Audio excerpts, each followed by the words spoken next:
Fashion designer Mani Jassal is more than just a young entrepreneur or budding fashion designer. She's a creative visionary, and her passion for the craft and her relentless pursuit of success is a testament to this. On this episode of Date with Daniel, we speak to Mani Jassal one-on-one in her showroom about her passion for fashion and why the stars are loving her tasty mix of the East and West.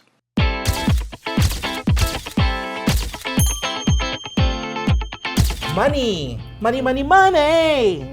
How are you? Good, how are you? I am fabulous. I'm so excited to be in your showroom. I've been meaning to do this interview with you for a very, very long time. It's been a long time for me. Kind of being in your headquarters, being in your space. And we were just chatting before the camera started rolling and kind of reminiscing about the not so long ago past. Yeah. I believe it was 2013 or 2014. Yeah, 2013 I graduated from Ryerson. Yeah. So I think end of 2013 I met Veronica, and then we met. We met through Veronica, actually. Exactly. So I was on Omni Television's Bollywood Boulevard at that time. Yeah.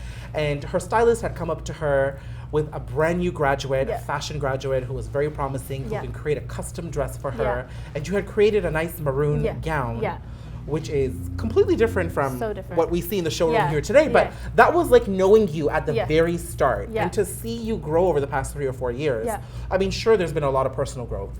But to create yourself into a brand that now Ashanti, Kendall, Kylie Jenner, and even Beyonce are pulling from, people sometimes work over a decade to get there. Yeah. So tell me about what your goal was when you were just that graduate trying to get a dress on Veronica to now being someone who's like dressing celebrities and creating collections one after the other.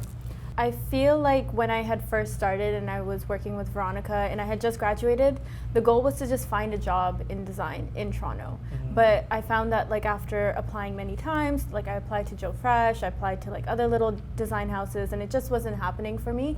So that's when it kind of rained on me that, you know what, maybe I should start opening up my own label. And I feel like dressing Veronica definitely helped in that, because she like pushed me in the right direction and like connected me with the right people, and it kind of encouraged me to want to open up the label. So talk to me about that brand, because that little germ of an idea that you had in your head so many years ago and now turning it into something, a lifestyle that people want to buy into. What was the challenges there, and what is that brand? So the brand initially started when I did my Mass X collection. So basically I wanted to do a South Asian bridal collection that really experimented with color, fabrics, and silhouettes. And when I did it, it was just honestly a school project. And I was like, okay, once it's done, like I'm gonna go into evening wear, or I'm gonna do something completely different. But what ended up happening was when people saw the pieces walk out on the runway during Mass X, everyone was wowed by it, and I received such good feedback. And I had so many girls message me to purchase my pieces. I'm like, what? You want to purchase my school project? Like, I don't understand, right? And so it kind of just grew from that. And I found that I kind of bridged the gap in this like niche market that existed. And it was like younger girls around my age that were looking for South Asian attire that was different, that was something that's not already in the market. So for example, like me personally, I was tired of seeing like the bling, like the chandelier Christmas tree type lehengas, like that's not me. And I was so tired of seeing that, because I'm like, why would you want to look like that? So that's when I started creating my pieces. And how it kind of started was I was one summer kind of looking through an issue of Vogue India, and I was inspired by seeing like Sabyasachi and Manish Malhotra, Tarun Tahalani and JJ Valleya, and I was like, wow, like India has a really cool fashion scene. So I kind of like took those ideas and mixed it with like what I grew up in, like my Canadian upbringing, and created this brand that kind of resonates to a lot of girls in the same kind of generation. Yeah. So you know what, you kind of went into my next question, because I think one of the most common things that fashion designers ask is like, what are your inspirations? But I think your inspiration was kind of creating a space for yourself. Yeah, exactly. Like not wanting to be in that auntie type of outfit, or not wanting to necessarily be something that was meant to be on a runway, but kind of mixing everything together so that it was accessible. Yeah. And I think that's where your success has been. I mean, not only do I think you filled a gap here in North America for somebody who was actually from here creating that kind of work. Right, exactly. But you were kind of a rebel. Yeah, I am. You know, like, and that sort of rebel type mentality kind of resonates with a lot of the girls that are actually buying your clothes. Right. So what makes you such a fashion rebel? I feel like when I'm designing, like I want to push the box, whether it be with modesty, whether it be with the type of color, like I just want to question like the South Asian norms of dressing, and I want to push the box a little bit and be be like, it's okay to want to feel sexy in a lehenga or a sari. Like, you don't have to be so covered up. But I mean, modesty, like, people can choose however they want it to be. Mm-hmm. Yeah. So, I mean, what are your hopes for this brand going forward? Because, I mean, you know, I speak to so many different designers, and you know, sometimes collections come out a lot slower, or sometimes ideas take a little bit more time to actually materialize. But you seem to have come out with far more collections than somebody would have anticipated for a designer that started just not too long ago. Yeah. And then the ideas just keep changing. Yeah. You know, so where do you see yourself going? So basically, the goal is now to be creating 2 collections a year. And then eventually start doing 4 collections a year. But I want to start with 2 collections just because I feel like, because I'm the only designer in North America doing what I'm doing, I want to conquer that market. And then the other thing also is, yes, there's designers in Mumbai that are doing something very similar to what I'm doing, but they're still not getting that Western aesthetic right. There's something always off about what they're doing, and it becomes that like Indo-Western. Do you know what I mean? And and I hate those words, because when people like refer to my clothes as fusion or Indo-Western, like I kind of cringe. Yeah.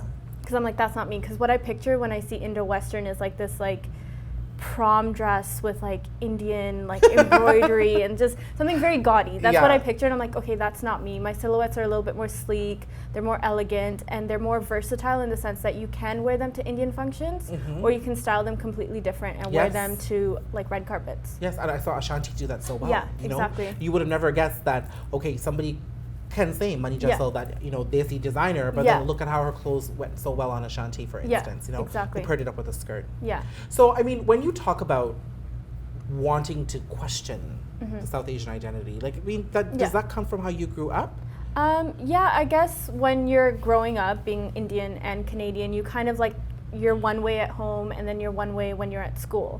So I think for me it was just kind of blending those 2 together. I've always questioned like, why can't they be one in the same? Why does it always, like, for example, like my closets, like I had like my Desi closet and I have my like everyday Canadian closet.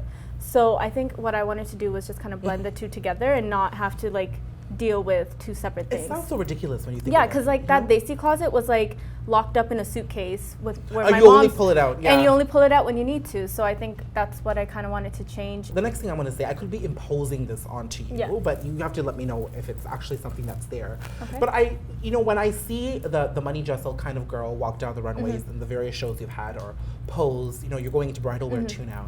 There's a sense of liberty and freedom that I see. Like the way you even curate the photo shoot to mimic the type of lifestyle you want that collection to evoke, or the type of girl that you get to pose for your photo. I see perhaps somebody who didn't feel free at one point and finally is like running through the grass with the wind blowing through her hair. Yeah. Is that coming from your childhood too? Okay, I guess where it kind of roots from is like when I grew up in Brampton, I didn't grow up in like the brown part of Brampton. So I was like one of like the only Indian girls in my school at that time, or like one of the very few. And I feel like it was when I was in high school that I met more brown people, and I was like, whoa, like that's so cool, because I grew up with just like for example, when I was in grade 5 or grade 6, like I would let people call me Mani instead of Mani. I was too ashamed to let them know like how my name is supposed to be pronounced. But now I just own that. Like I'm Indian and I'm proud and I'm not afraid to showcase it. It was like even like bringing my lunch to school. Like sometimes my mom would pack me roti and like I didn't want to bring it out because I was embarrassed by it. But now I'm like, why was I like that? There was no reason to be that way. So then there is that sense of freedom and celebration. Exactly. Yeah, for sure. Yeah. It's kind of like owning your identity. Yeah. Now, you know, you are a very young girl. Yeah. What have been some of the challenges with starting your label and kind of creating an identity for yourself in this fashion business? I think like the biggest one would have to be being Indian and Canadian, because I don't fit in anywhere. Like basically the Canadian market, they see my clothes and they see that it's too exotic or too different, too ethnic. And then I go to the Indian market, they're like, well, you're technically not Indian anymore, you're Canadian. So I find like I don't. Oh, Lord. Yeah. So I find like I don't fit anywhere, but I did like a rant on Instagram a couple of weeks ago, and I found that when I talked about this, a lot of girls resonated with that, because I had someone tell me that I should stop using white models and I should only use Indian girls. And I was like, well, that's not fair. Like you're pigeonholing me into being just an Indian designer for Desis when I want my brand to be a little bit more global than that. And I want everybody to wear my clothes. Anyone that can appreciate them can wear my clothes. Yeah. Well, see, I'm glad you're speaking about this stuff, and I don't know if you're always necessarily open about it. Yeah, I think it's just recent that I've become very open about it. And I think that's good, because there are a lot of people in our generation, even younger than us now, who are probably far more mature than we were at those ages, who are struggling with just this. Yeah, exactly. How do they kind of create an identity for themselves when they're living in a community in Canada or in America, and then you don't have to fight off that sort of racism? Yeah, exactly. So was art and creativity the way you kind of coped? Yeah, I would say so. Yeah? Yeah. And so how has your fashion collections helped heal you over these years? I think it's just been a way of self-expression. So just being able to like put out my artwork and show people and then have them resonate with it has been very cool. But you know, cheers, Mani. Yeah. Cheers to all the success you've had. Thank you. And to many more gowns and many more celebrities and lots of money. Yes, lots of Mani Jassal. Awesome. Cheers. Cheers.